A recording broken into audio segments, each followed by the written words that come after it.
Hey, history buffs! Today, we're diving into one of history's greatest turning points, the fall of Europe. Grab your favorite drink, sit back, and enjoy the story. It begins in 1945, but not with triumph. It begins among the ash. In the late spring light, Europe is a maze of broken ribs, bridges sheared into the water, church towers sharpened into black teeth, stations yawning with twisted rails that fade into pools of rain. The continent that once wrote edicts for oceans is now a geography of wounds. People move through the ruins with the slow care of those learning to walk again. Bread tastes of sawdust. Coal arrives as rumor. Water carries the metallic ghost of pipes that burst in winter. Maps, once instruments of ambition, become instruments of rationing. The paper crinkles softly as officials mark where milk can still be found, where trams might run, where the rubble is least unstable. Hospitals smell of ether and damp stone. Schools reopen in basements and stairwells. Snow falls early and late, as if the weather itself is unsure what season follows such an ending. The continent has not only lost buildings and bodies, it has misplaced a story it told itself for centuries. That it was the pilot of history, the hand on the wheel, the compass needle in the dark. In the silence after air raid sirens, a different sound rises, the patient ticking of foreign clocks. Across the Atlantic, factories hum at midnight under clean roofs. Far to the east, a new industrial frontier spreads behind borders now defended by armies who arrived as allies and linger as custodians. Europe, for the first time in generations, depends on other people's steel, other people's ships, other people's calories. A line of ships becomes a lifeline, and the word aid, once spoken with condescension by imperial capitals, is now received with gratitude and with shame in those same cities, their marble facades scabbed by shrapnel. Yet in the ruins, the seeds of transformation take root. The same rails that lie bent in the stations will be straightened and laid anew. The same bridges will be recast in stronger arches. The same cities will be rebuilt with wider lungs and cleaner water. But repair is not a return. The people know it in their bones, even if they cannot yet say it aloud. The world that fell cannot be lifted as it was. Something ended that cannot be resumed. The embers glow, and in that glow, something shifts, almost too faint to name. The center of gravity moves, not in a single moment, but in a long exhale, as if history itself is redistributing its weight. The question is not whether Europe will rise again. It will. The question is what it will be when it stands, and whether standing will still mean power.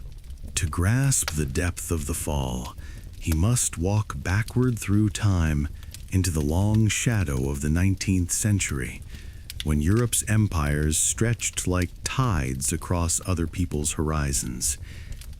In the age of steam and steel, maps were canvas and brush, and the palette was imperial red, naval blue, administrative green.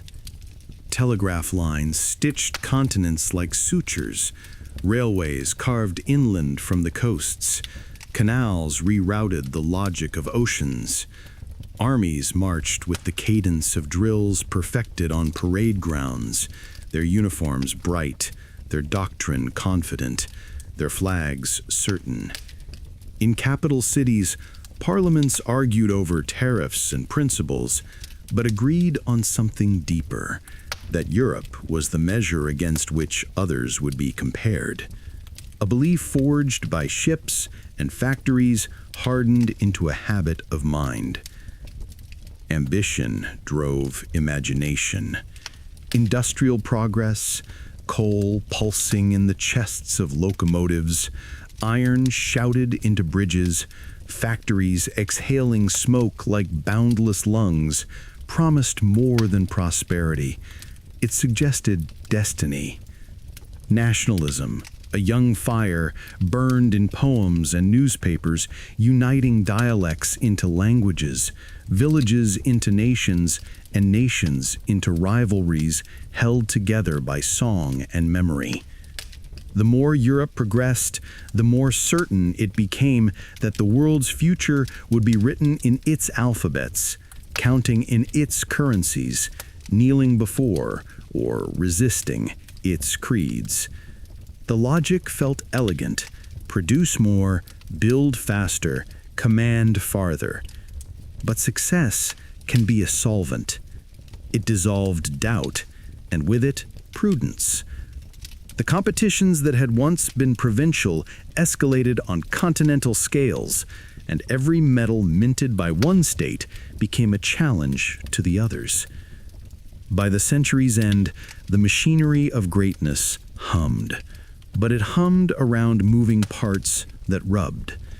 Alliances formed like frost on glass, intricate and brittle. Colonies, acquired in bursts of enthusiasm and bouts of anxiety, demanded administrators and troops, rail stations and governors' homes, subsidies and ships. The bills were paid, often, by borrowing from the future. Guns grew longer, shells heavier, mobilization timetables more delicate. The calendar required pressure points, days by which this must be done, hours by which that must be achieved, until diplomacy began to resemble a clock too tightly wound. No one intended catastrophe. Few ever do. Yet the logic of pride is a staircase that descends while promising ascent. When the lights went out in 1914, few believed the darkness would last. But it did, and longer than any doctrine predicted. The empires were strong enough to start a war together. They were not strong enough to end it quickly.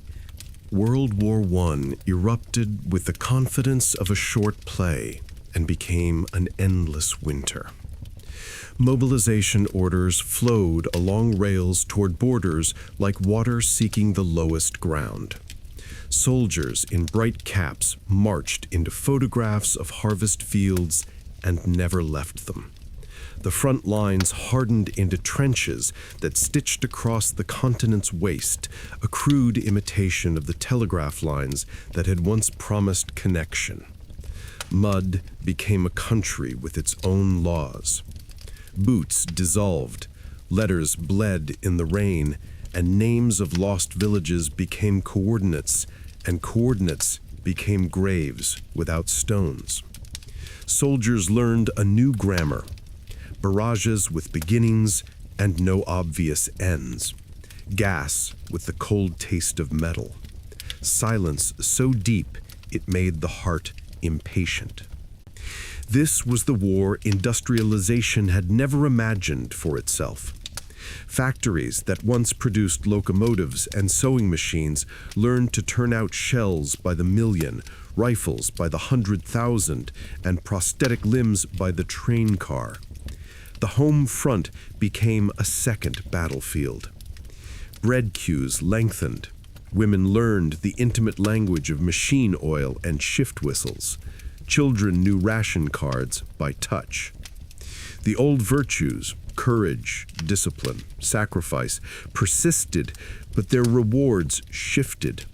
Gallantry could not outrun shrapnel. Honor could not halt a machine gun's belt.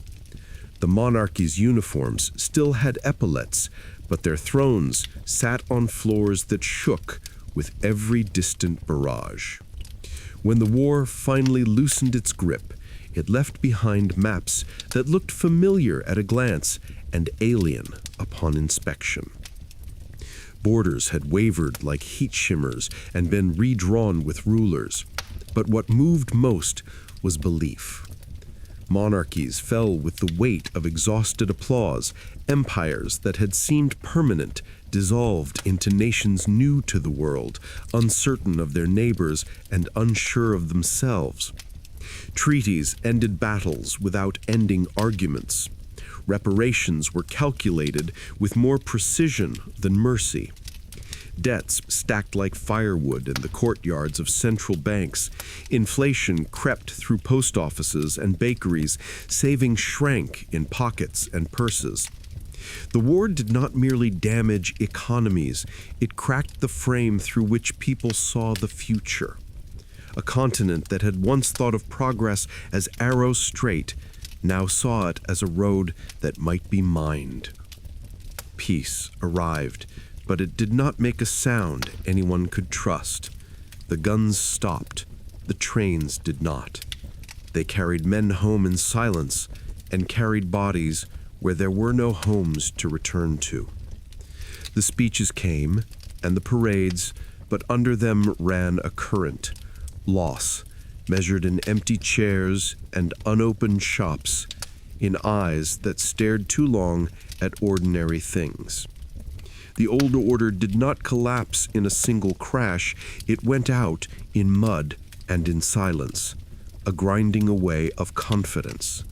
And beneath the fragile treaties, beneath the ceremonies, beneath the signatures written in careful ink, lay something harder to see. A continent groping for meaning, carrying debts it could count and doubts it could not. The interwar years arrived like a paused breath. In the cities, life roared. Jazz through cafe windows, neons stitched into damp boulevards, trams clanging beneath new billboards and older spires. Skyscrapers sketched themselves into skylines, radios warmed with the glow of filaments. Magazines spoke in modern typefaces that made words look faster. A generation tried on the future like a new coat, smoothing the sleeves, admiring the cut, ignoring the frayed lining. Democracies reopened parliaments and courthouses. Constitutions were amended, ballots were counted under vaulted ceilings that had once echoed with orders. But the floorboards creaked. Unemployment figures drifted like fog through police stations and soup kitchens. Farmers watched prices wilt. Savings, already thin, were shaved thinner by currencies that woke feverish. Nationalism did not disappear.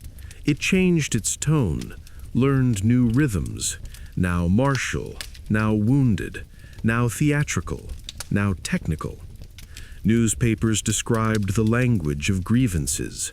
Rallies learned the lesson of microphones. Uniforms simplified into symbols that could be reproduced in factories as easily as in tailor shops. The wound of defeat became a program. The memory of victory became a demand.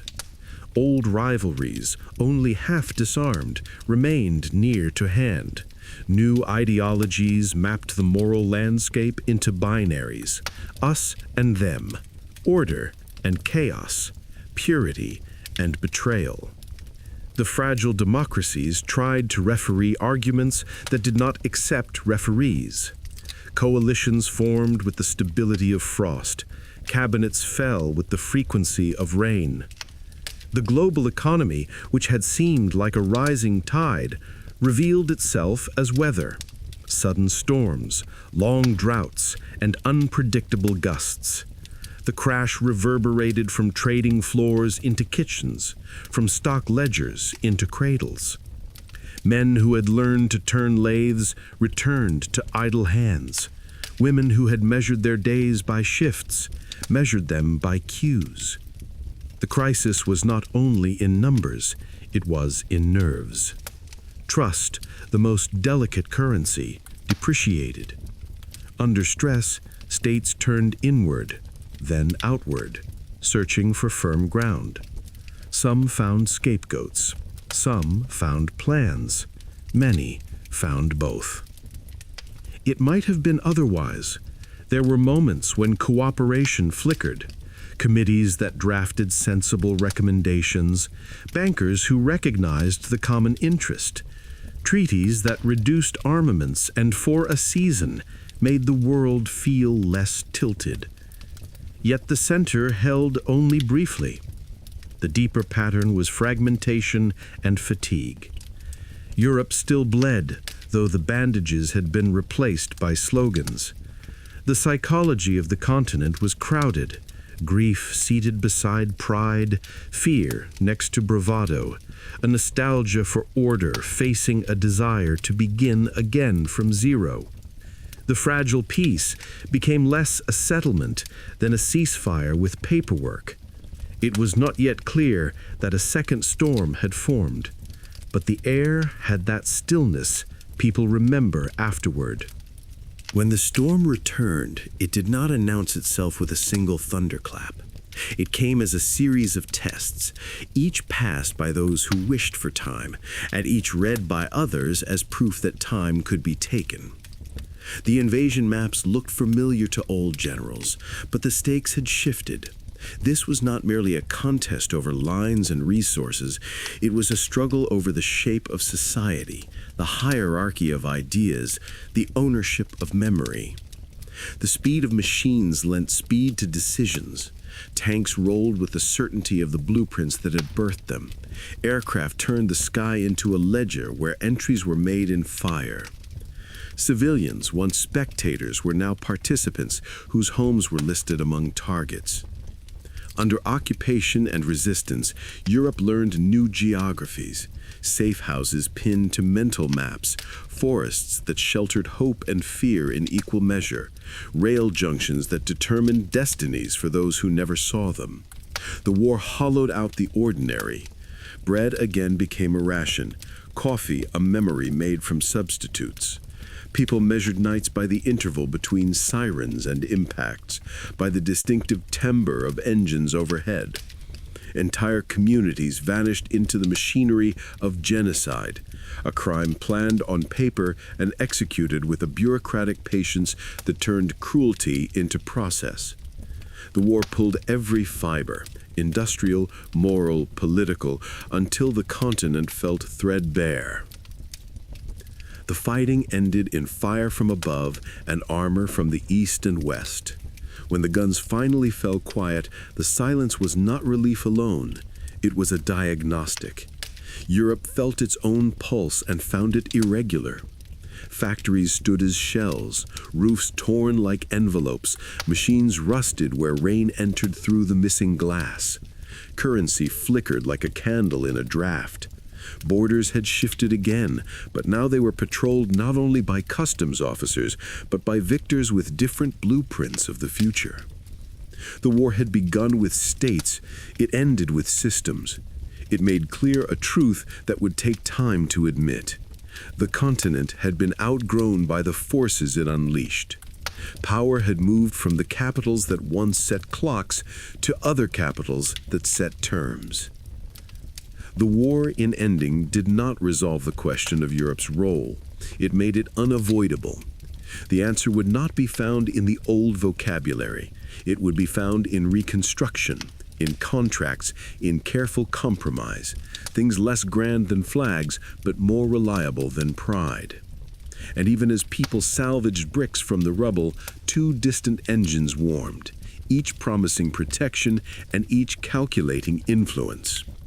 Europe, exhausted, prepared to choose, and in choosing, to acknowledge that some choices were already made for it. In 1945, weakness had the clarity of numbers. Industrial output, once the theater of European prestige, lay halved and quartered. Coal fields were flooded. Rail networks were a tangle of gaps. Harbors silted where cranes had toppled into the water. Colonies, whose resources had been counted as assets on metropolitan balance sheets, stirred with old grievances voiced in new forms. Troops returned not to imperial garrisons, but to streets where posters asked for patience, and posters could not be eaten. The pound and the franc sagged under the weight of obligations that victory could not pay. Cities that once exported decisions now imported calories. To the west stood the United States, its mainland unscarred, its factories glowing through the night, its currency a magnet for trust. To the east stood the Soviet Union, scarred beyond measure, yet hardened into a military and political colossus, its ideology as certain as a marching cadence, its borders swollen and its confidence sharpened by survival. Between them lay Europe, not the center, but the prize, an avenue to be secured, a market to be stabilized, a set of peoples to be persuaded. Power did not leave the continent with fanfare. It flowed outward through cables of credit and pipelines of policy. It was carried away in fleets of supply ships, whose holds issued food and machinery, and whose manifests listed expectations. Occupation zones became laboratories. In them, currencies were reminted, administrations recoded, newspapers relicensed, and memories curated by victors who understood that the past, too, could be reconstructed. Aid arrived with the tang of new tins and the scent of fresh timber, and with conditions that were tonic and tether both. Soldiers stayed, not as tourists, but as organizers of the peace. A peace that had to be secured against the immediate past and the possible future. Above the rubble, the flags of foreign divisions snapped in winds that smelled of wet brick and diesel. Europe's leaders, seasoned by exile, prison, or clandestine quiet, surveyed their countries and accepted a bargain the 19th century would have rejected: stability over supremacy, partnership over preeminence. This acceptance was not capitulation, it was adaptation, and it began with the most urgent things: bread, roofs, heat. But beneath those necessities ran a more profound shift, the recognition that the continent's safety now depended less on the glory of armies than on the reliability of agreements. The age of edicts gave way to the age of committees. Rebuilding began at the pace of necessity, which is faster than hope and slower than hunger. The Marshall Plan offered more than dollars. It offered a template for cooperation that looked, at first glance, like bookkeeping, and, upon reflection, like a new politics.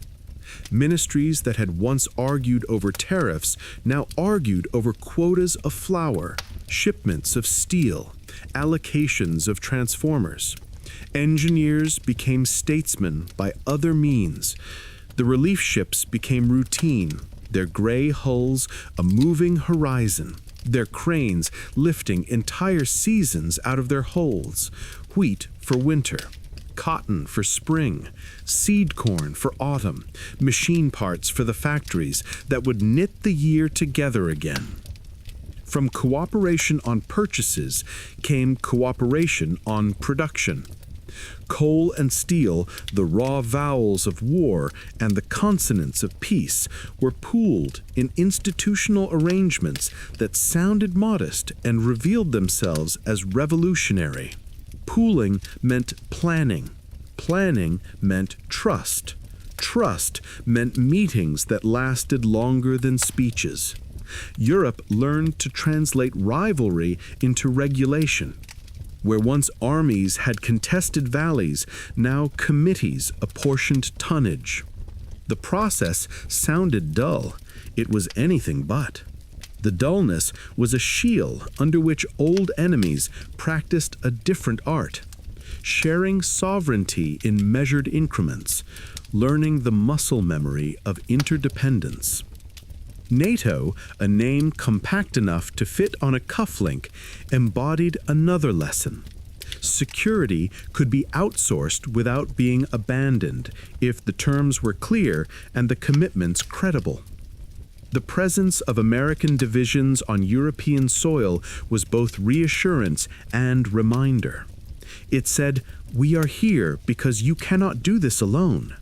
It also said, "You are worth the effort because your future is tied to ours."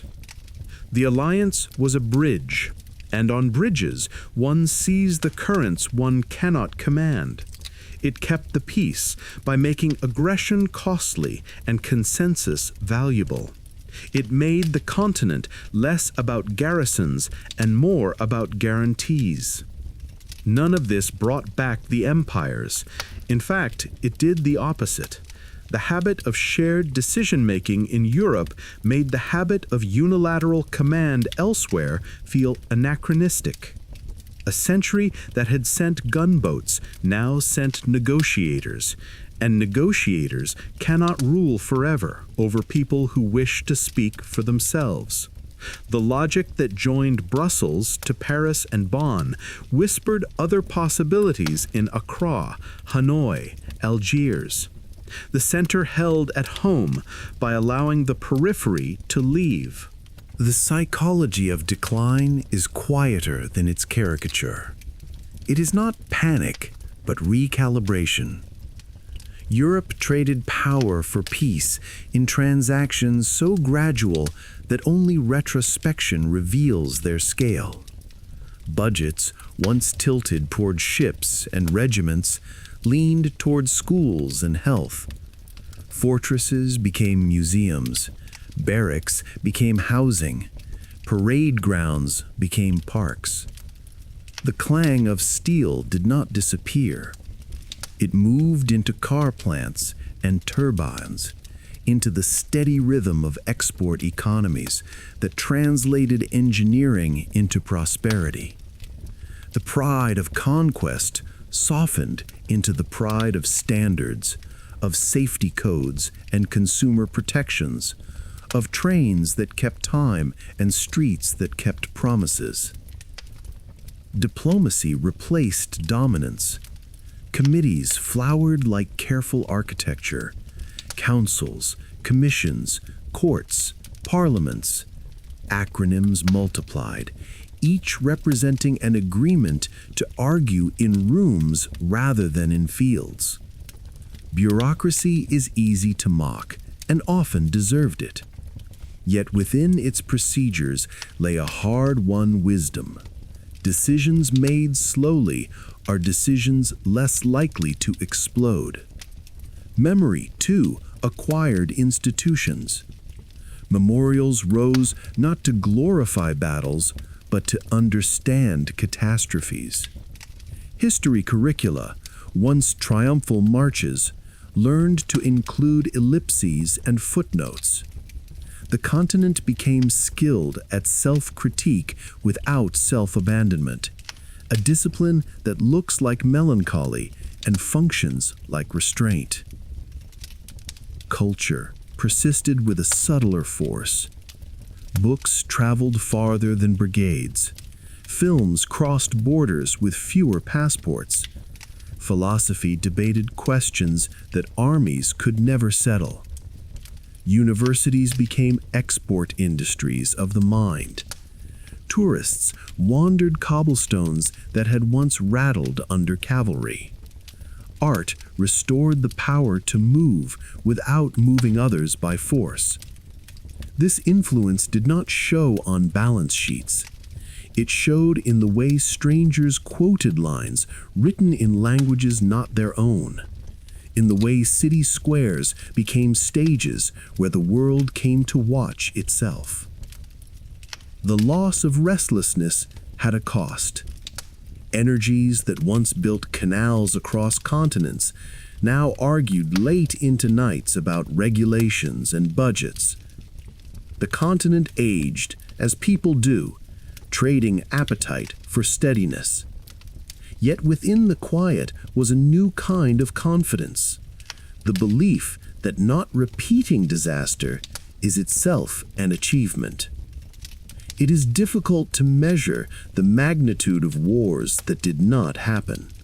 Decolonization was not a footnote. It was a redistribution of reality. The British Empire, disciplined and stubborn, learned to turn from command to consultation, and then to farewell. The French Empire broke and mended and broke again in wars that insisted on answers no longer persuasive. The Dutch, drained by occupation and war, released the Indies with a mixture of principle and fatigue. In city after city overseas, flags descended slowly with ceremony. Flags ascended briskly with relief. The language of tutelage, schools, roads, courts, could not mask the arithmetic of extraction, and the arithmetic no longer added up. Independence movements, once dismissed as disturbances, matured into governments, and governments demanded recognition, not advice. Economically, the loss of empire meant more than lost prestige. It meant recalculating supply chains, coping with commodity prices no longer predictable by policy, and paying for imports with currencies that had to earn their respect. Politically, it meant the end of an identity, the metropolis as mother and master. In its place, new identities formed: trader, ally, development partner, member state. The change was more than official. It reached into the texture of daily life. Ports handled different goods. Newspapers carried different maps. Universities taught different histories. Museums, once showcases of reach, became repositories of memory, and sometimes of regret. The empire did not vanish. It condensed into galleries and archives, into quiet questions about what had been taken and what would be returned. If power left the continent, influence did not. The languages remained, the legal systems echoed, the infrastructure hummed, but the moral geometry changed. Europe could persuade, but it could not compel. The continent learned the difference between authority and authorship. It had written many chapters. Others would write the next, sometimes in conversation, sometimes in argument. This was loss, yes. It was also a kind of liberation.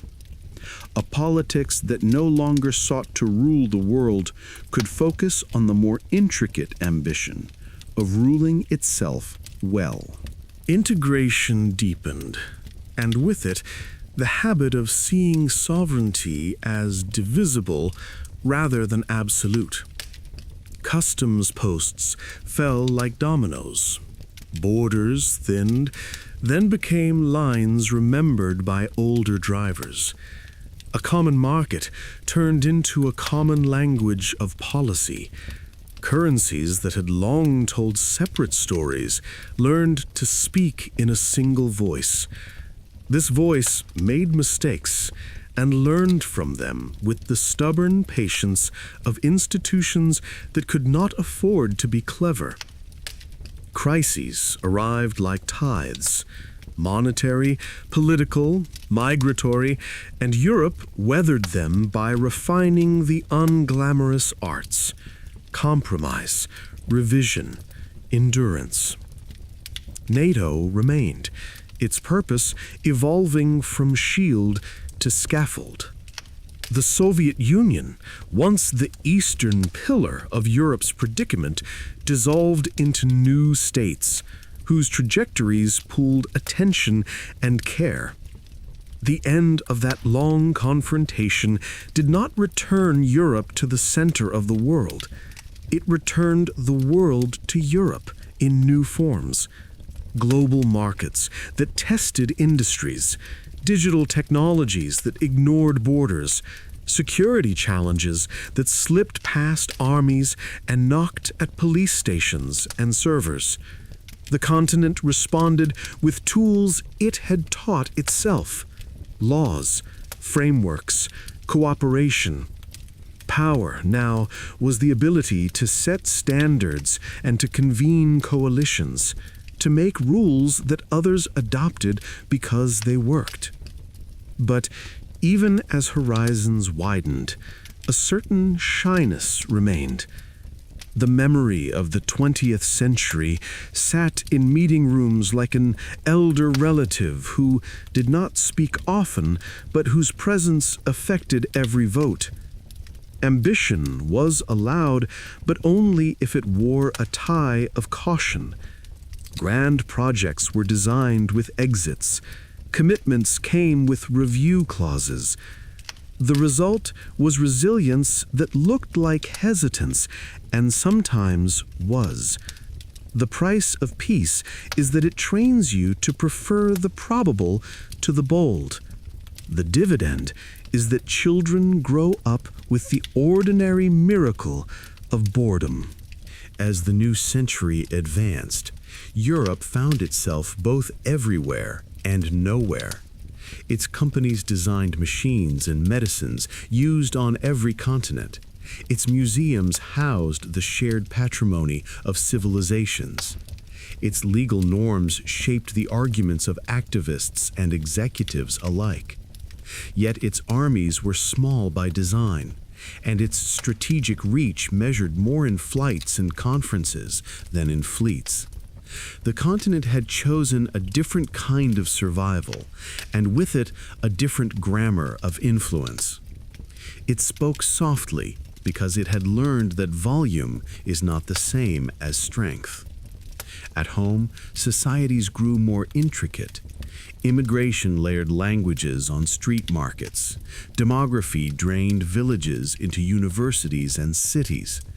Debates about identity replaced debates about artillery. Politics spun around questions of belonging, fairness, and memory. Questions that do not end, but must be managed.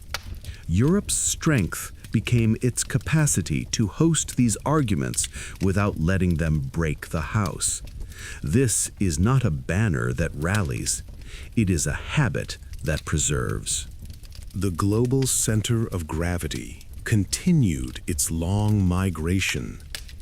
The Pacific's shorelines glowed with new hubs. Continents once mapped as resources mapped themselves as producers and inventors.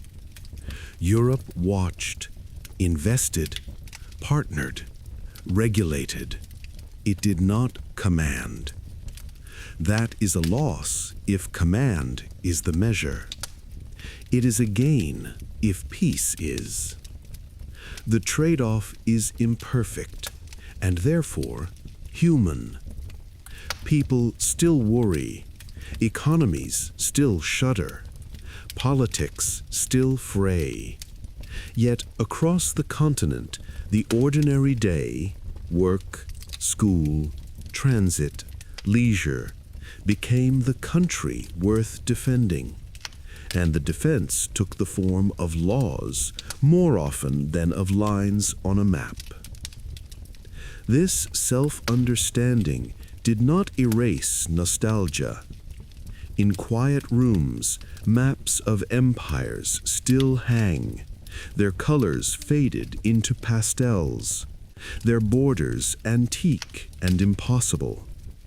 They are reminders of what power once meant and warnings of what it exacted. They also whisper a question Europe never fully stops asking itself. What was gained and what was lost? He looks again at 1945 and sees now two stories nested like boxes. The first is loss, the collapse of empires, the shrinkage of armies, the transfer of authority to younger giants whose confidence matched their capacities. The second is metamorphosis, the reconstruction of cities into livable places, the conversion of rivalry into rules, the slow apprenticeship in the arts of restraint. Europe learned to live without fear of itself. It also learned to live without the restless energy that once pushed it outward across seas and seasons. That energy exists still, but it moves along quieter channels, into laboratories and studios, into the design of public spaces and the curation of collective memory. Greatness did not vanish. It altered its silhouette. Instead of columns and admirals, it wears the forms of universities, courts, and concert halls, of firms that engineer intricate parts rather than decisive battles, of councils where translation headsets are the most powerful machines in the room. There is melancholy in this and relief. To watch new powers rise elsewhere is to feel old muscles ache, and to be glad not to need them. He ends as he began, in the soft light after crisis, where Europe hears its own breath and counts it as a blessing. Ships still come and go, but now they bring tourists and trade more often than grain and gasoline for survival. Soldiers still march, but less often on cobbles and more often in parades designed to remember without relapsing. The continent sits on benches in its own squares and listens to languages it once claimed to command, now arriving freely, departing freely, woven into a fabric that will never again be uniform and will, perhaps for that very reason, be strong. The question that lingers is gentle, and it is this: if power has been traded for peace and ambition for stability, what wisdom will be made from the proceeds, and what unexpected debts will come due next? He has already traced the outline. Now he lingers on the grain. Recovery in the West begins with the hum of turbines in rebuilt valleys, with the smell of new plastic in factory halls that used to taste of coal dust. The miracles are not miracles, they are sequences. Credit unfreezes, machines arrive, workers retrain, logistics harden into habit. West Germany learns to count prosperity in exports and restraint. Italy in the latitude between craft and mass production. France in the calculus of planning that disciplines appetite with arithmetic. Supermarkets replace ration books. Kitchens adopt chrome and confidence. Highways pour a new kind of river through fields that once hosted armies. It is domestic, almost private, this transformation, but its quiet speaks loudly. Power has become the art of creating ordinary abundance. And yet, the question remains, flickering at the edge of fluorescent light. If the new wealth depends on the umbrella of another's protection, what does sovereignty become when it learns to stay dry? To the east, rebuilding takes a different rhythm. Central plans laid like rails across entire societies. Factories designated as organs in a single body. Towns assigned functions. Fields counted from space. Scarcity is managed, not solved. Lines become a language. Ideology becomes architecture in vast housing estates, where elevators speak in groans, and mothers learn the schedule of hot water as if it were a liturgy. There is pride in dams, in literacy, in rockets that arrow into upper air, and there is fatigue in meetings whose conclusions were written before they began. Power here is measured in 5-year increments and in parades. But beneath the brass, there is an undertow, the knowledge that the system must keep moving to keep balance. Europe watches itself in 2 mirrors and understands that neither reflection is whole. Between them, the border hardens, a scar that cannot be ignored, a line along which everything, from jokes to coal, acquires a second meaning. How long can a continent live with its face divided? Berlin becomes the parable everyone can read. Streets end in walls. Windows stare at emptiness. Trains slow as if embarrassed by their own timetables. On one side, jazz clubs attune. On the other, watchtowers blink. Air corridors carry tinned milk and powdered eggs. Propaganda carries images of smiling families arranged by design. The city learns to breathe through straws, sealed corridors, guarded gates, whispered names. A checkpoint is a metronome. Stamp, glance, wave through, deny. In this geometry, Europe accepts its subordinate role. The drama is staged by superpowers. The city is the set. Yet Berlin also teaches another lesson: endurance as politics. The daily act of remaining becomes a kind of vote. After crises crest and recede, after speeches echo and fade, the wall stands, until one night it shivers from within, proof that what is built in fear is haunted by memory. When it falls, it liberates more than streets. It releases a question stored like pressure in the pipes. What will unity mean this time, when unity no longer presumes command? Prosperity deepens into welfare states, insurance against the miseries that once fed extremism. Hospitals unfold their corridors like promises.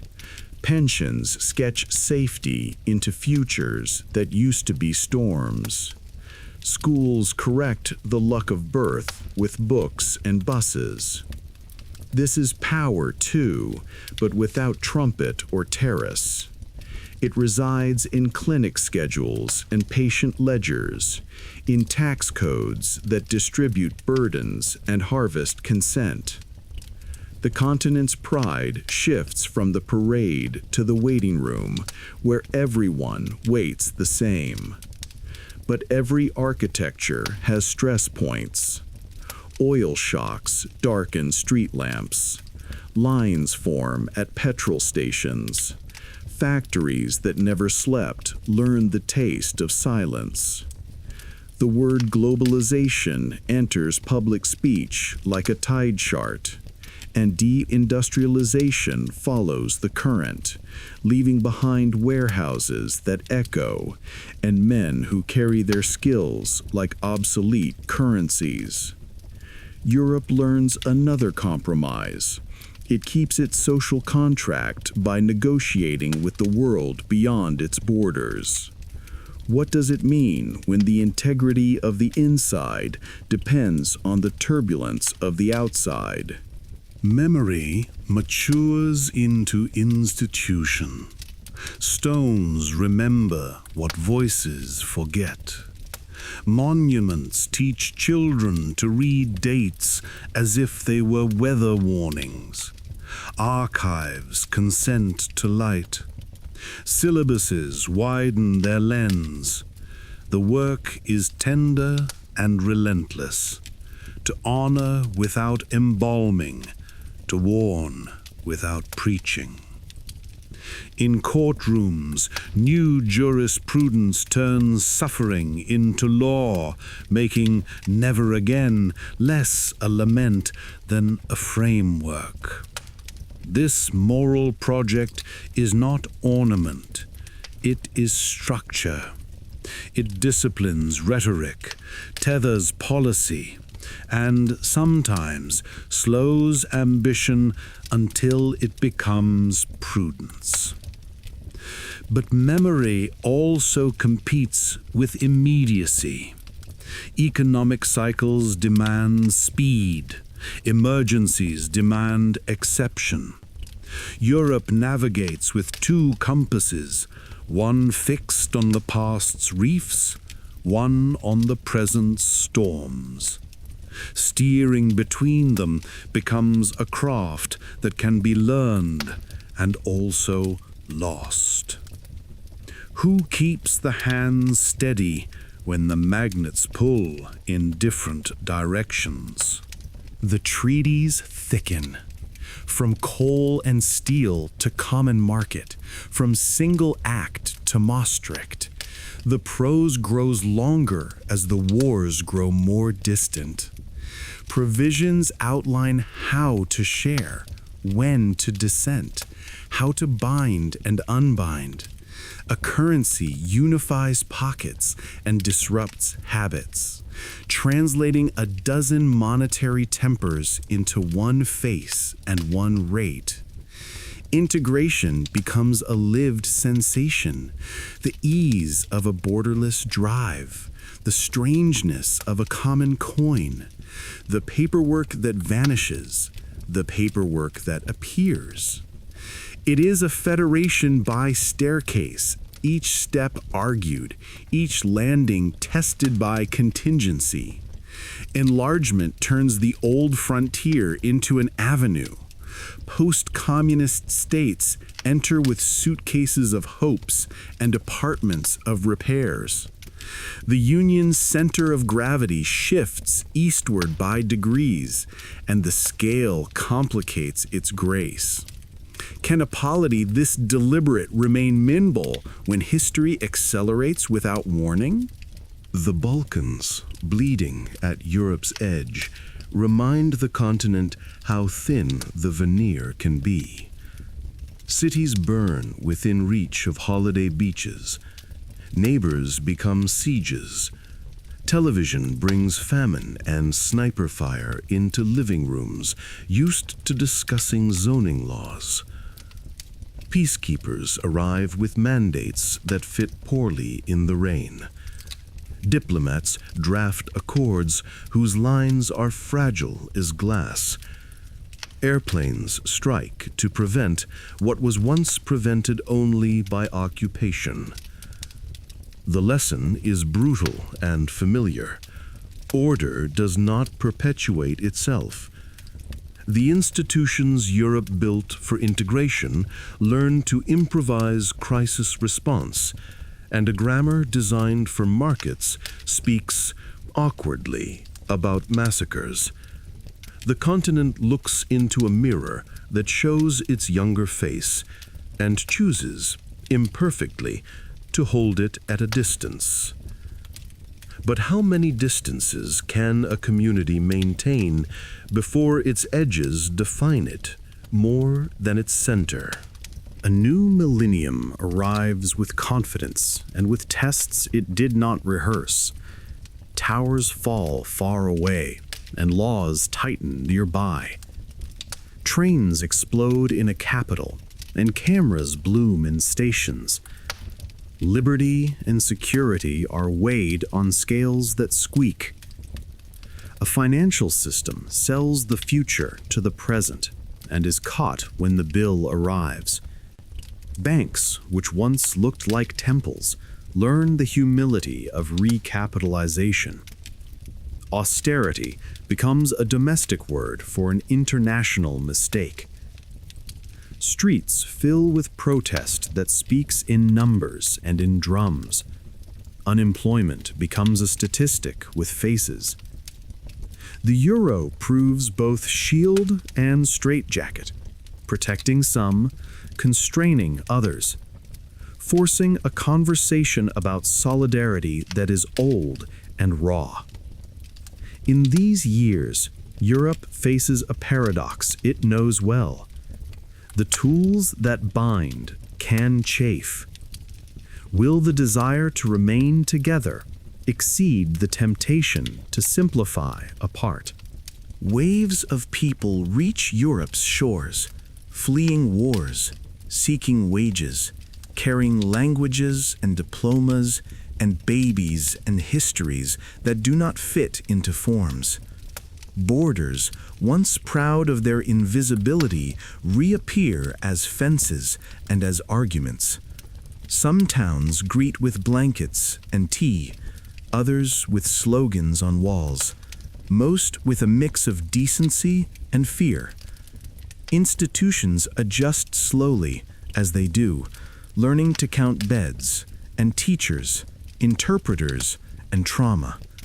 The continent must decide how to square its memory of refuge with its limits of logistics. Compassion competes with capacity. Policy chases boats that ignore lines on maps. Across this crucible, a deeper theme persists. Europe's power now is the power to absorb without breaking. But absorption is not a virtue unless it also transforms. What kind of we can stretch and still hold? A referendum on an island nation turns integration into arithmetic. Percentages divide households. Headlines become weather. The union loses a member without losing its reason. Contracts are unwound.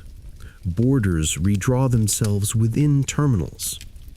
A shared history learns to live in separate administrations. It is a reminder that Europe's project is voluntary, and therefore vulnerable, and therefore strong in a way empires never were. Consent can leave. Consent can return. The continent absorbs the departure with sadness, with stubbornness, with an accountant's precision. Markets adjust. Students reroute. Diplomats rewrite boilerplate that had seemed permanent. Loss clarifies. If membership can be reversed, commitment must be renewed. What does belonging mean when the door is and must remain unlocked? A pandemic empties piazzas and closes cathedrals. Silence returns, but of a different kind. No sirens, no bombers, only ambulances and birds, and balconies where people count days by songs. Borders so carefully softened harden for health.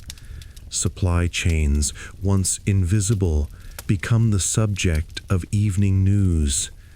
Nurses replace generals in public esteem, and the metric of covetance becomes a curve to be flattened.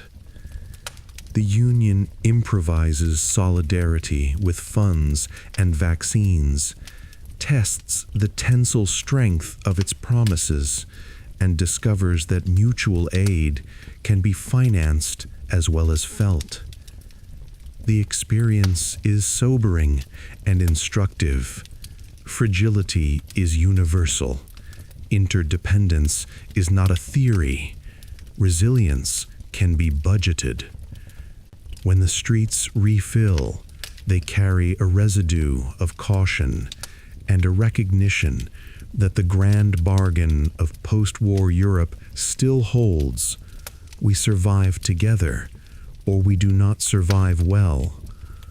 But what new costs will this knowledge charge later?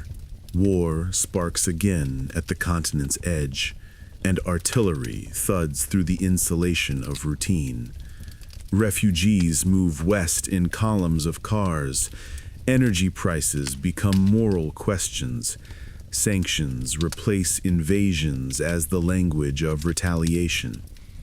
Armies drill in forests that have spent decades learning birdsong. Warehouses relearn the shape of rations. Parliaments count shells and kilowatt hours in the same breath. The security umbrella thickens. Neutrality thins. The map is reinterpreted with an old seriousness. Europe rediscovers that peace requires posture, and that deterrence is a promise kept with logistics. It reaffirms alliances that were never truly in doubt and yet feel different when tested. Still, even now, the instinct is to stabilize, to negotiate, to supply rather than to swagger. Is this restraint a strength that deters, or a habit that invites further tests? Through it all, culture continues its low thunder. Festivals and book fairs and biennale stitch a continent that no longer wears one costume. Theaters stage arguments that cabinets cannot conclude. Painters capture moods that statistics cannot parse. Filmmakers collect the shiver of an era and send it back to audiences who recognize themselves. The influence that replaced command is real, if imprecise. The ability to set tastes, to define rights, to standardize expectations in workplaces and in bedrooms, to articulate the minimums beneath which a life is considered unworthy of a rich society. Power has been domesticated into guidelines and translated into choice. The question that floats above these achievements is modest and immense. Can a civilization remain compelling when it declines to compel? Influence in the digital age arrives without ships or salutes. It moves as code and contracts, as standards that begin as footnotes and end as global defaults. Europe relearns a quiet form of power by writing the rules other people end up following. Privacy becomes a regulation with teeth. Fines replace fleets. Compliance departments expand where once consulates did. The rhythm is neither triumphant nor timid. It is procedural, deliberate, the tempo of committees building a lighthouse one clause at a time.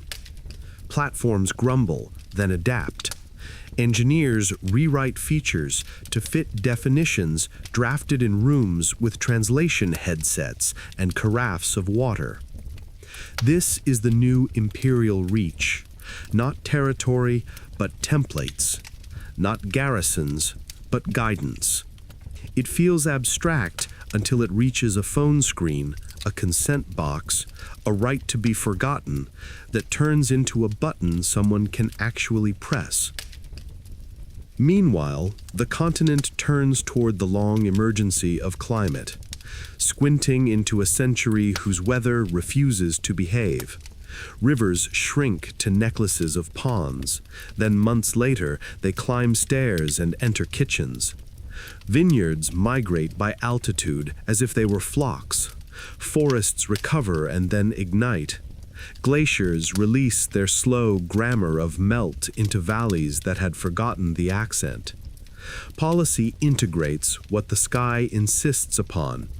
Energy transitions that shift landscapes of employment. Turbines rehearse their endless wrist circles along coasts and crests. Panels shimmer where stubble once burned in autumn. Grid operators become choreographers of clouds and demand. Storage hums in concrete caverns. Interconnectors knit countries into a single electrical breath. The old geopolitics of fuel, long conducted with pipelines and leverage, learns the softer politics of efficiency and the stubborn arithmetic of insulation. Population curves bend. Villages stand with more shutters closed than open.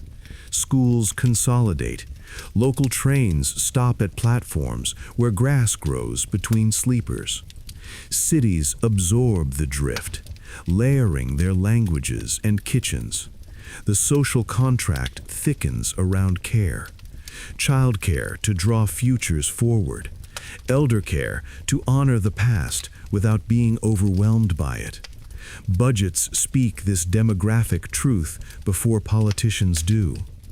Immigration, a topic that scatters certainty, becomes infrastructure as much as ethics. Credential recognition, language courses, housing that permits dignity instead of merely survival. The project remains the same as after 1945, though its vocabulary has changed, to transform vulnerability into institutions that hold.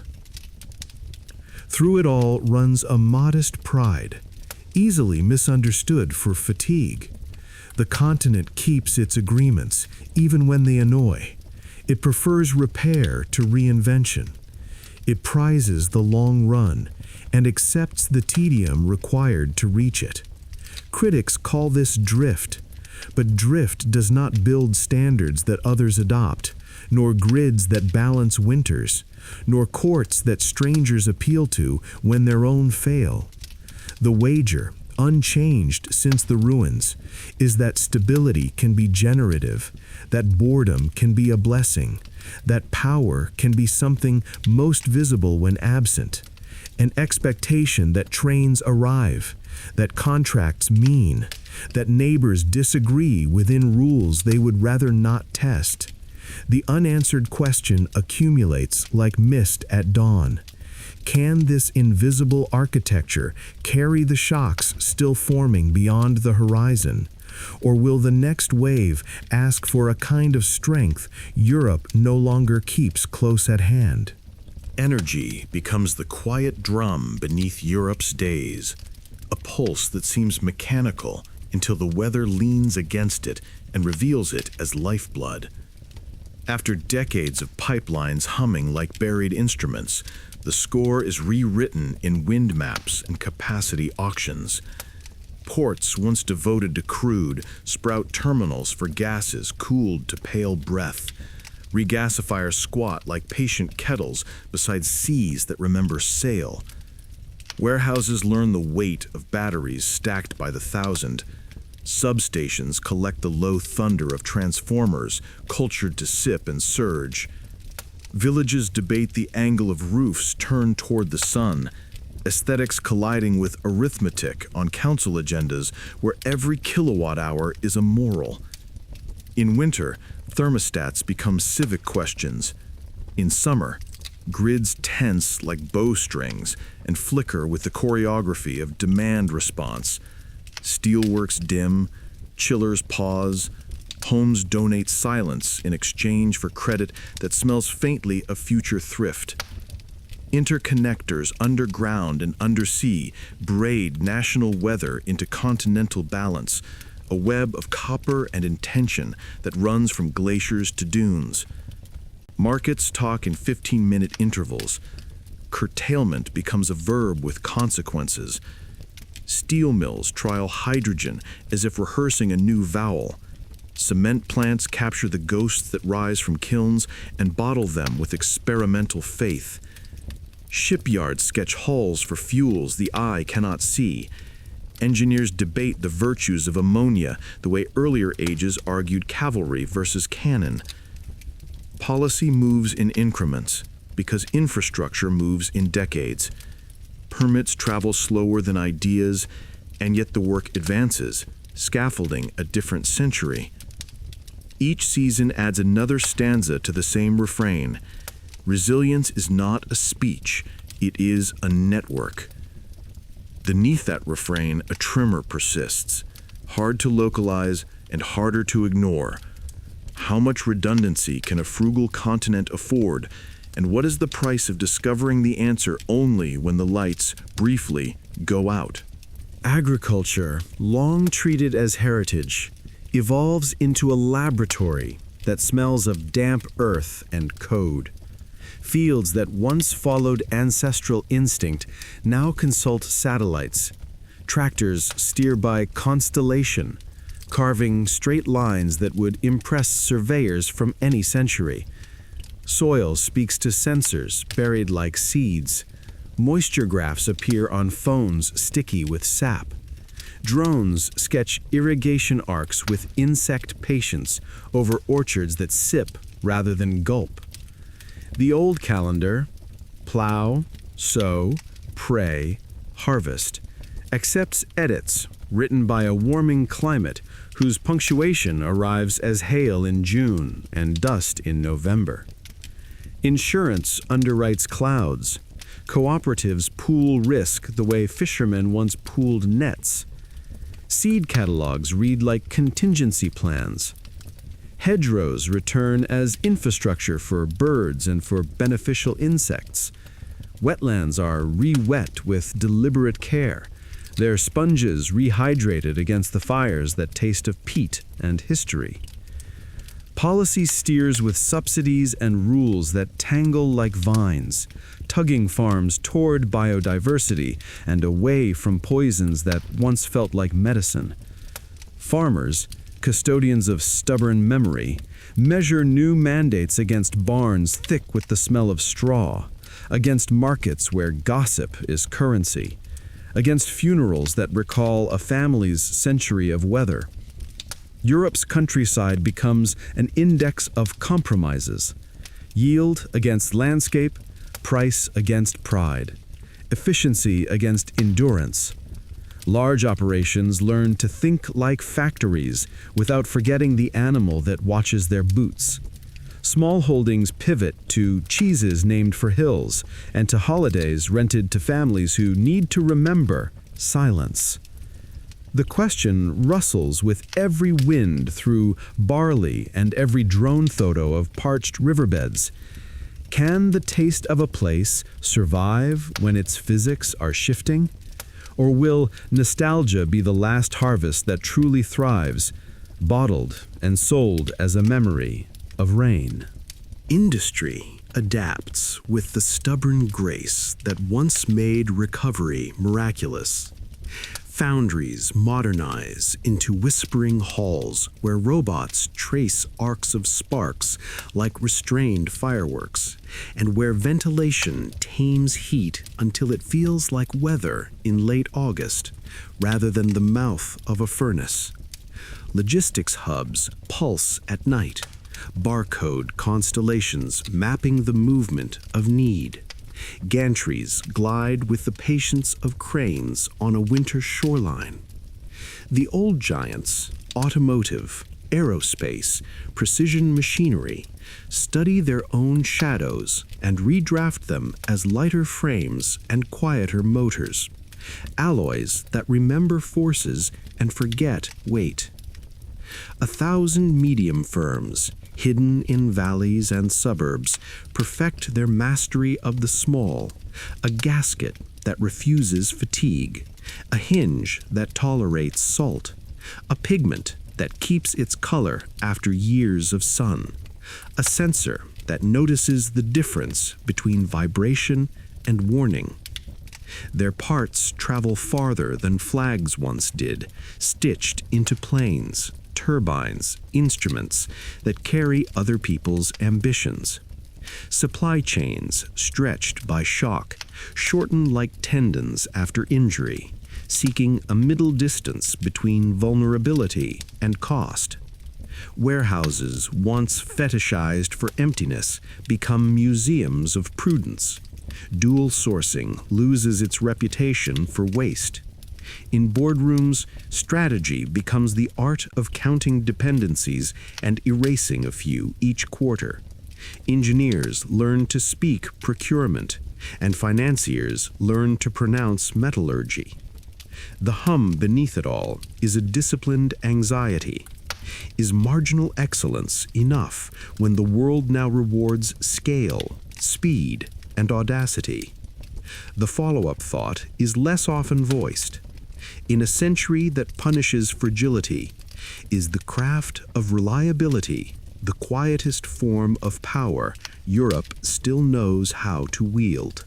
Education, Europe's long wager, carries the imprint of monasteries and the signature of startups.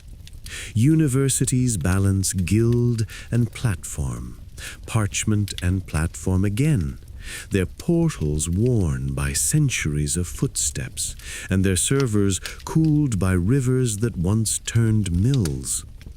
Lecture halls smell of wood polish and new laptops.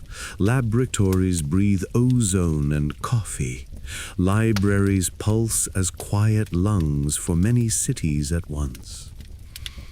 Curricula twist toward skills that sound like weather, data, systems, design, yet return reliably to the spine. History that inoculates against amnesia, ethics that cautions against cleverness without conscience, languages that tangle minds until they learn patience. Apprenticeships revive in factories that learned humility. Art schools stitch digital threads through looms. Exchange programs convert borders into semesters. Students map friendships across night trains and budget flights, collecting the geography of adulthood as stamps in a soft passport of memory. The continent's soft power pivots here, not indoctrination, but explanation, not producing believers, but graduating readers of complexity who carry frameworks like Swiss knives. Still, costs rise like an incoming tide. Adjuncts shuttle between campuses.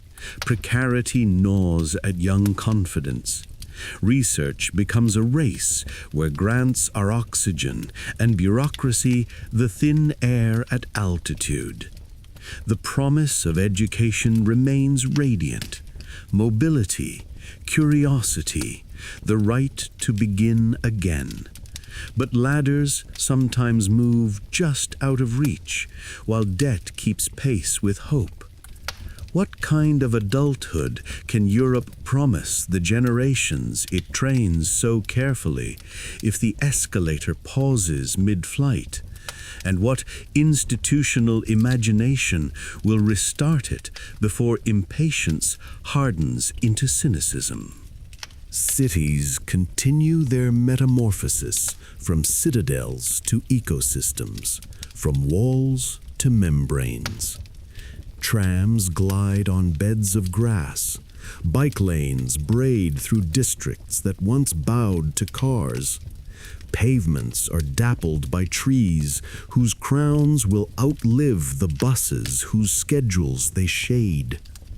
Rivers once armored in concrete rediscover their curves. Floodplains are unrolled like bandages no longer needed in daily defense. Housing policy plays chess with scarcity.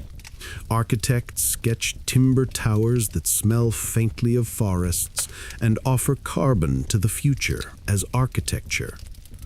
Plazas host markets by day and memory by evening when candles pool like quiet stars around names carved in stone. The metropolis becomes a story about how strangers share a home, a grammar written in zoning codes and bus timetables, in noise bylaws and opening hours. Surveillance debates unfold beneath cameras mounted for safety and questioned for liberty. Algorithms inherit the city's old anxieties and are asked to explain themselves. Startups gather in renovated factories where brick remembers soot. Retirees claim benches that measure the seasons by the leaves they gather. Tourism brings money and a thinning of manners. Nightlife negotiates with sleep. The city is generous until rent becomes an accusation and arrival a test repeated too often to feel like welcome. Yet even in tension, the civic muscle remembers its training. Mediation centers, neighborhood councils, an urbanism that speaks softly through speed limits and loudly through parks. Can a metropolis remain generous when its success attracts more desire than it can house, or will it learn again to build faster with grace before patience finds its edge? Foreign policy returns to a language Europe once spoke with ease and now mouths carefully. Strategy without swagger. The tools are different. Sanctions crafted like filigree. Development finance braided into diplomacy. Training missions in countries whose names once lived only in atlases. Aid agencies share corridors with export banks. Human rights lawyers know trade negotiators by first name. Ambassadors chair working groups where climate metrics and migration data sit alongside ceasefire clauses. The aim is contradictory and sincere: to defend interests without growing a taste for intervention, to uphold norms without confusing them for nostalgia, to be principled in a world that keeps asking for exceptions. The Union learns to act together by discovering when it cannot. Unanimity is both shield and shackle, saving the project from rashness and from speed. Embassies coordinate with competition authorities. Defense ministers consult energy regulators. Intelligence whispers to customs about parts that look innocent and travel poorly. Across seas and deserts, Europe tries to stabilize where it cannot transform, and to transform where it dares to invest for a decade rather than for a headline. The world's disorder seeps through every interface: ports, platforms, prices. Europe steadies itself with habit, but habit is not immunity. When faced with theaters where rules are brutal and the tempo is fast, can a continent committed to due process move before the music changes key, or will it arrive precisely on time for a dance already over? Technology policy turns into the arena where values become code and code becomes weather. Antitrust proceedings solder principles to market architecture. Interoperability laws pry open walled gardens with patient crowbars. Data acts sketch rights that have to live on servers not built to honor them. Chips condense geopolitics into wafers. Supply chains as fragile as glass. Lithography as alchemy. Clean rooms exhaling filtered air with chapel discipline. Quantum computing promises riddles and new locks. Biotech treads the boundary between cure and design. AI arrives like fog, everywhere and hard to fence. Regulators stand at whiteboards, drawing boxes around possibilities that resist boxes. Engineers accept constraints as design briefs, and firms choose compliance as market strategy when the market is too valuable to ignore. The goal is neither surrender nor suffocation. It is shepherding. Fields, fences, dogs, daylight. Europe can summon the first three. The fourth, clarity, arrives last, after consultations and impact assessments, after translations and court tests. Critics mutter about caution. Supporters praise foreseeability. Both are correct on Tuesdays. If the continent writes the rule book with exquisite care, will the most daring players still choose to compete on its field? Or will the game migrate toward arenas less exacting and more permissive? And if it migrates, what remains? The power to set templates others adopt belatedly? Or the satisfaction of standards preserved in museums of good intentions? Culture remains the deepest aquifer, rising through wells of habit and celebration. Galleries restore canvases that survived wars and humidity. Conservators stitch pigments under microscopes the way surgeons repair ligaments. Composers weave traditions into new patterns.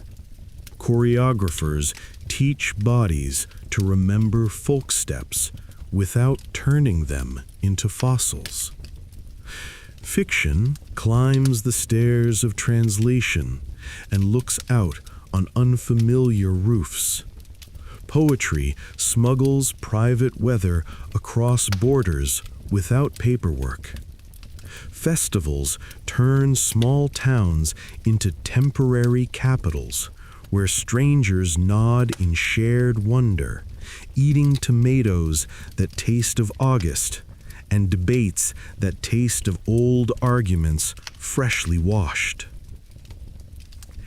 Heritage sites adjust to a rising sea and to crowds whose presence sustains and endangers. Curators become traffic engineers with PhDs in patience.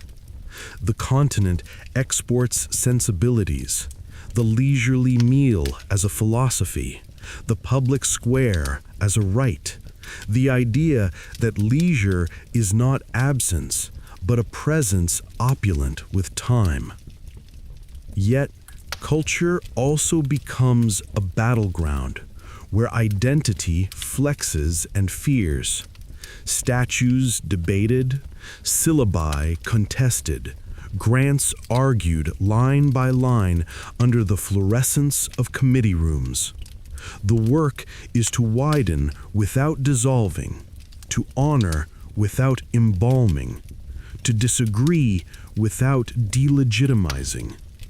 Can a society keep its conversation generous when the past is both inheritance and indictment, when each exhibit seems to demand a verdict, and what is needed instead is continuity?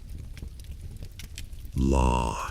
Europe's chosen sword proves both sharp and slow, ceremonial and intimate. Courts accept cases that compress centuries into citations. Judges weigh harm in ounces and principles in tons. Rulings ripple outward into boardrooms and bedrooms, setting thresholds for dignity and limits on power. The purest prudence of privacy, asylum, labor, speech, competition becomes a map of what Europe believes about a good life under constraint. Enforcement is an art of inches. Inspectors in raincoats at factory gates.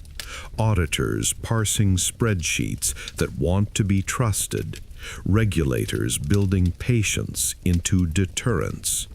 It is mundane and heroic at once. A civilizational decision to trade the immediate satisfaction of decree for the durable authority of procedure. The temptation, always present, is to treat law as an end rather than a means, to imagine that the correct paragraph can replace courage or investment. The continent reminds itself in long footnotes that norms require resources to survive. Caseworkers for rights, prosecutors for statutes, budgets for promises that must become payrolls. When the next hard choice arrives, security versus secrecy, profit versus planet, order versus openness, will the law be a compass or a cul-de-sac? And if it is a compass, who will hold it steady when storms insist that even maps are political? Defense reforms rumble without spectacle. Budgets that once inched learn to step. Procurement, tangled like ivy, is trimmed and trained until bolts and doctrines fit without translation. Standardization replaces romance. Spare parts become the poetry of readiness. Exercises rehearse the unthinkable with the seriousness of firefighters. Stockpiles refill like lungs. Logistics corridors are measured in hours rather than kilometers. The public mood remains ambivalent, grateful for shields but wary of swords, insisting that readiness pay rent by not being used.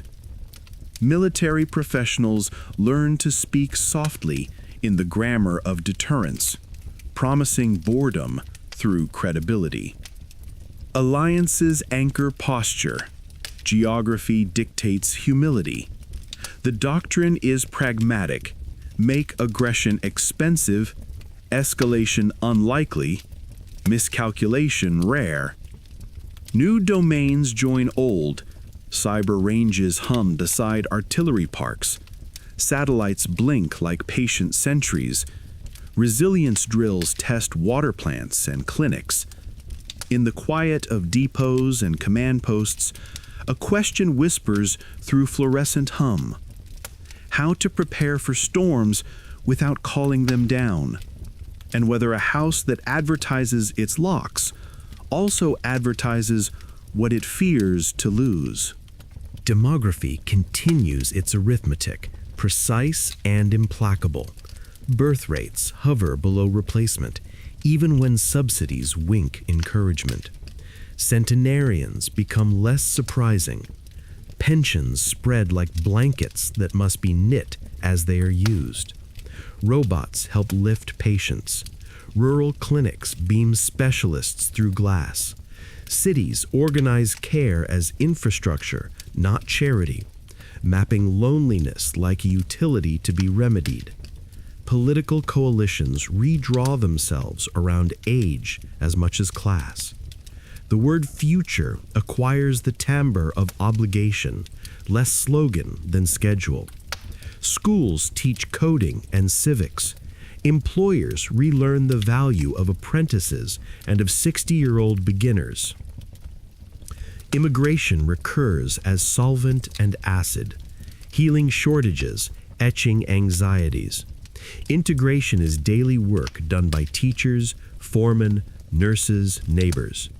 Policy sets the stage but cannot perform the play. Families remix languages at breakfast. New cemeteries accommodate old rituals. Streets accumulate cuisines that teach palates to cooperate faster than parties do. The continent's temperament trends toward caution because households do, toward insurance because biographies do. Will an older Europe choose prudence so completely that it forgets the small leaps that once made it more than safe? Or will it discover that maturity can sponsor courage more reliably than youth? Peripheral regions assert themselves as laboratories of renewal, while the old core learns to applaud. The Baltic shorelines hum with data cables and wind farms. Shipyards reinvent themselves as assembly lines for blades longer than cathedrals. Ports count electrons as carefully as containers. Iberian plateaus harvest sun into electrons that travel in high-voltage caravans towards smelters and suburbs. Pumped storage smooths afternoons into nights. Central Europe's factories claim new tiers of value, rising from subcontract to design, from tool-making to tool imagining. Research parks colonize former barracks with calm tenacity. The Balkans rebuild rails and reputations, selling proximity as advantage rather than as history. Cohesion funds, once criticized as charity, reveal themselves as investments whose dividends are competence and loyalty. Local governments become schools of project management where mayors learn to conjugate procurement in every tense. Railways stitch east to west across borders that once required visas and now require timetables. Night trains return as moving hotels for a generation that distrusts airports and enjoys time. The map, read properly, shows not a center with satellites, but a mesh with nodes. Redundancy as resilience. In such a mesh, what fails first when stress arrives? The line that is weakest, or the will to share the load when one strand frays and the others must tighten without snapping? The seas around Europe write their own minutes, margined by weather and intent. The Arctic loosens, shipping lanes flirt with new routes, ice withdraws like an old empire, leaving resources and risks in its wake. The North Sea becomes an energy province, stitched with cables and towers. Fisheries migrate like rumors. Treaties are asked to do more than their authors imagined. The Mediterranean records migrations, human and ecological. The Black Sea rehearses dangers that bob like mines long after storms subside. Maritime policy, long a back office, moves to the front. Ports expand with care. Coast guards become humanitarian and vigilant in the same shift. Search and rescue finds itself wearing law and mercy in alternating hours. Offshore platforms, wind, research, defense, dot horizons that once promised only the romantic blank of blue. Sensors make the sea legible. Drones complicate it. Submarines remind everyone that opacity is also a strategy. The continent remembers that it is a peninsula of peninsulas, a place defined by edges where tides bring both threat and trade. When edges grow busy, centers must pay attention. Inland parliaments find themselves debating keel clearances and maritime corridors. Can Europe learn to think like an archipelago without forgetting the continent it also is? And can it teach the ocean to be a commons when interest converges like currents in a narrow strait? Finance steadies and innovates in equal parts, chastened and opportunistic. Capital Markets Union becomes a phrase economists repeat like a wish they intend to force into reality. Prospectuses simplified, listings eased, pensions tempted into productive risk. Banks learn thicker buffers, supervisors cultivate the art of worry. Stress tests become seasonal rituals with the gravity of harvest festivals.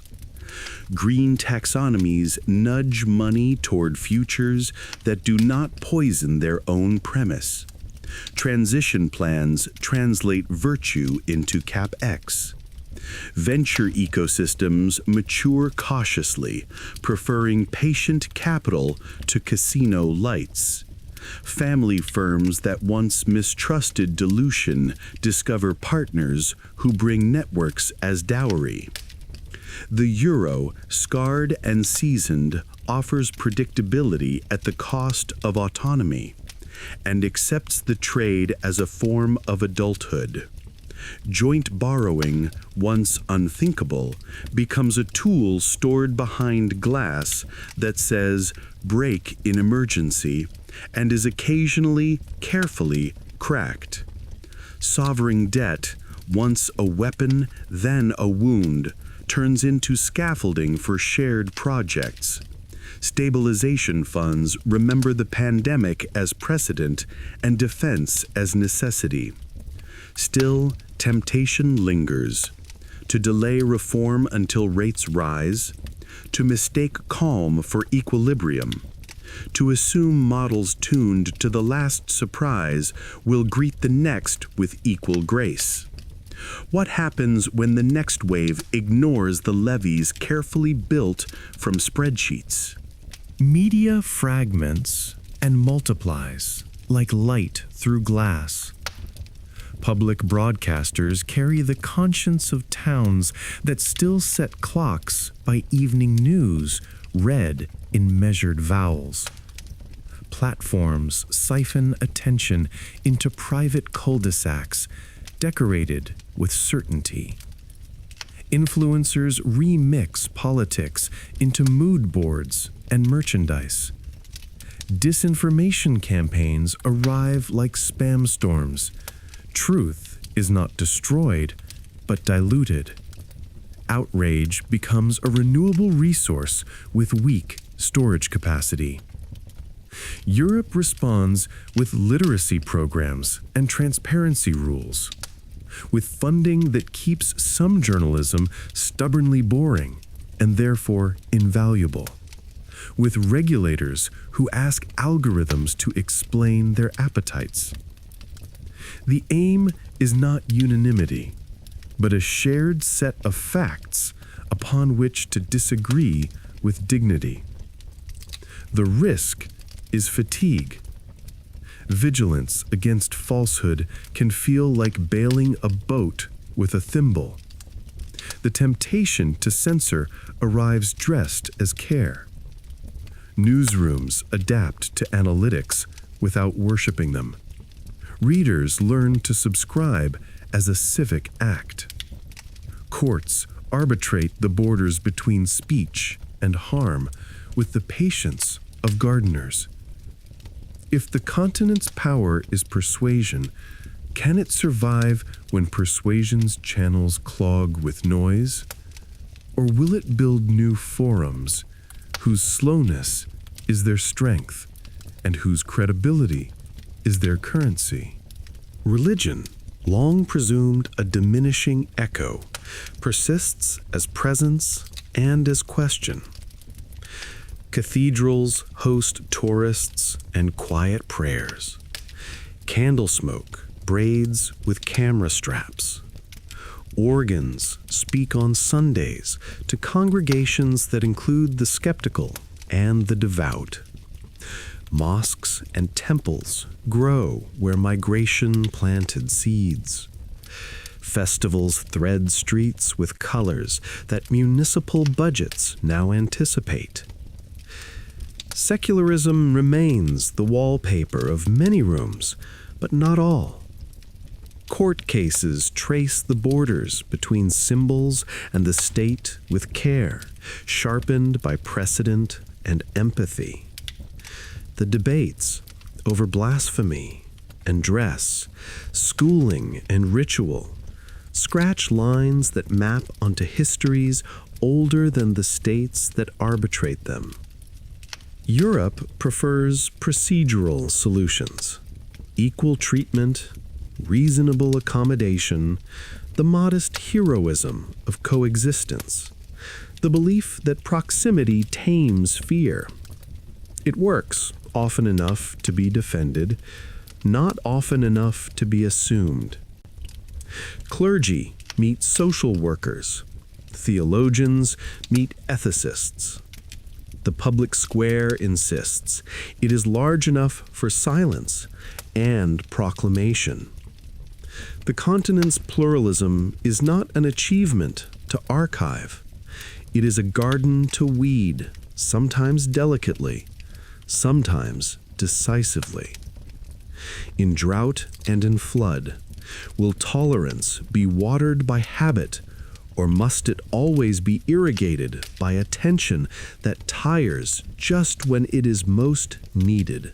Art of protest and art of consent alternate like seasons that overlap unexpectedly. Squares fill for climate, for rule of law, for wages, for the dignity of lives that feel measured only in invoices. The choreography is professional.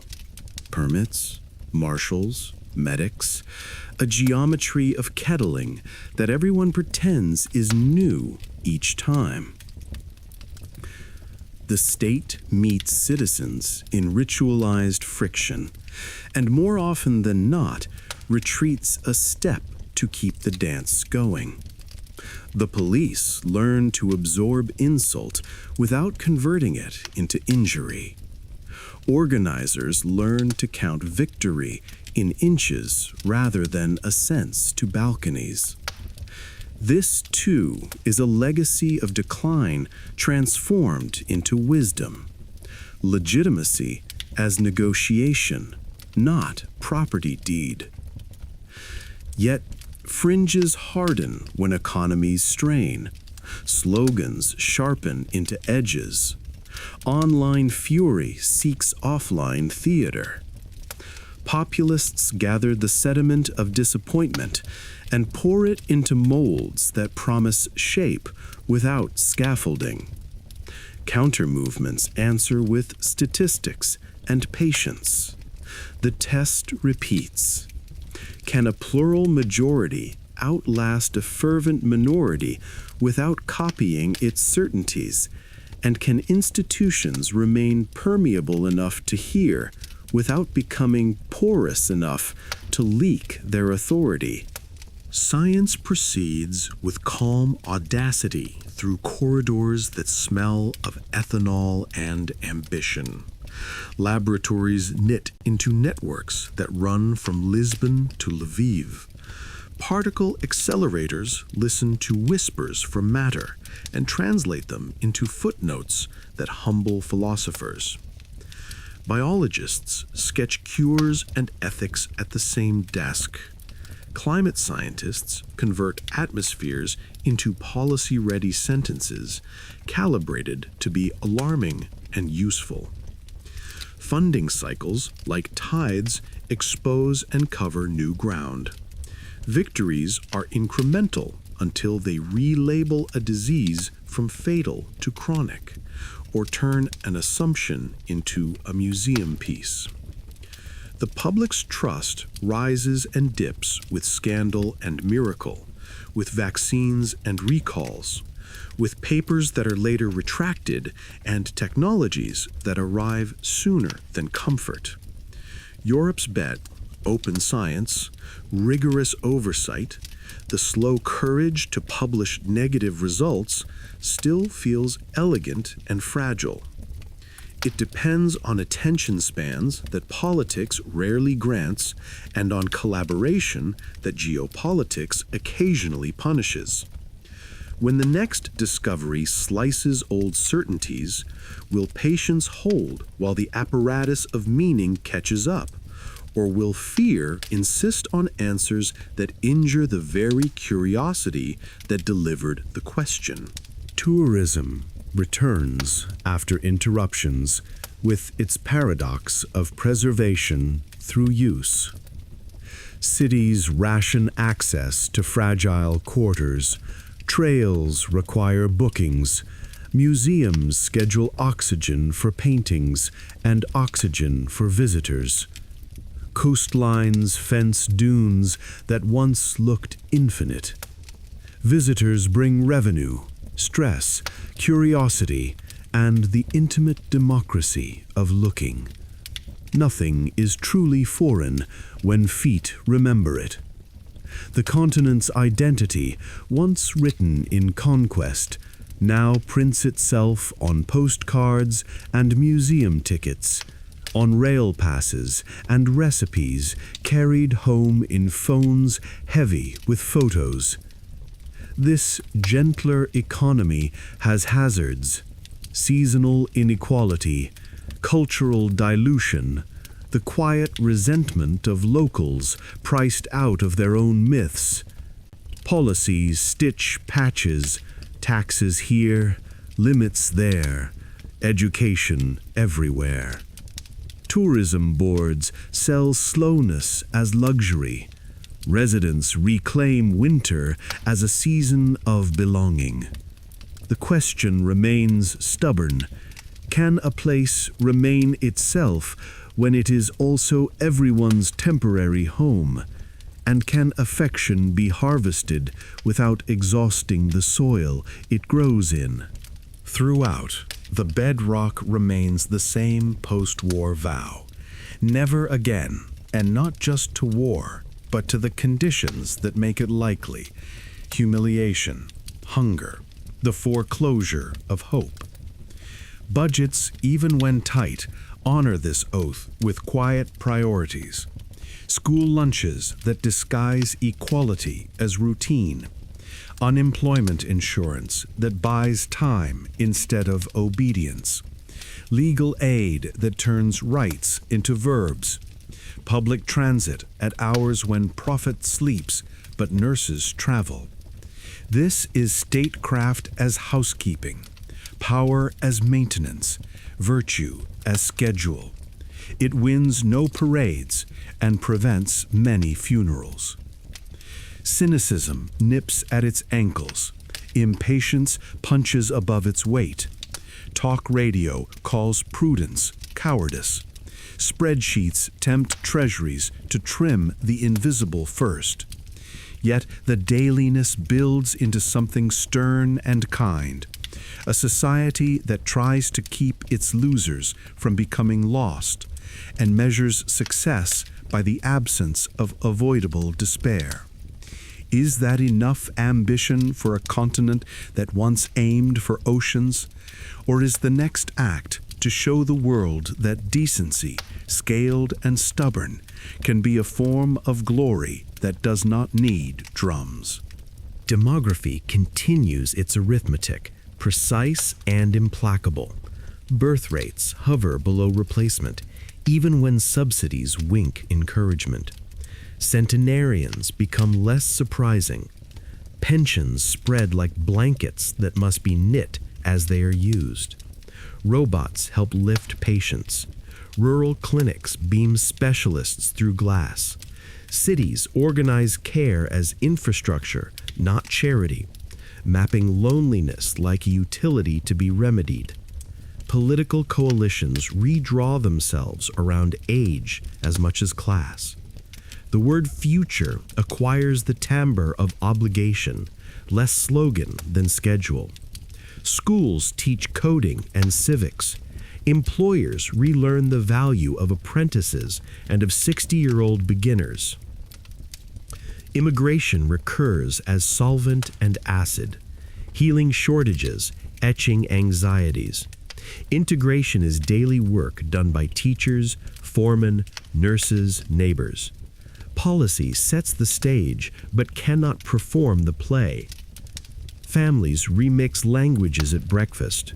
New cemeteries accommodate old rituals. Streets accumulate cuisines that teach palates to cooperate faster than parties do. The continent's temperament trends toward caution because households do, toward insurance because biographies do. Will an older Europe choose prudence so completely that it forgets the small leaps that once made it more than safe? Or will it discover that maturity can sponsor courage more reliably than youth? Looking back, the path from 1914 to this moment is not a straight line, but a braid. Catastrophe, improvisation, institution, 3 strands twisted by necessity until they resemble intention. The 2 world wars shattered the illusion of destiny and replaced it with the discipline of choice. Exhaustion begot cooperation. Humiliation seeded humility. Fear matured into norms that look dull until the day they save a life by being in place. The price was real. Power measured in divisions and dominions ceded to others who built with the momentum Europe lost. The gain was real. Peace measured in decades and in infants who fell asleep to the murmur of refrigerators instead of sirens. The story resists romance. It rewards respect.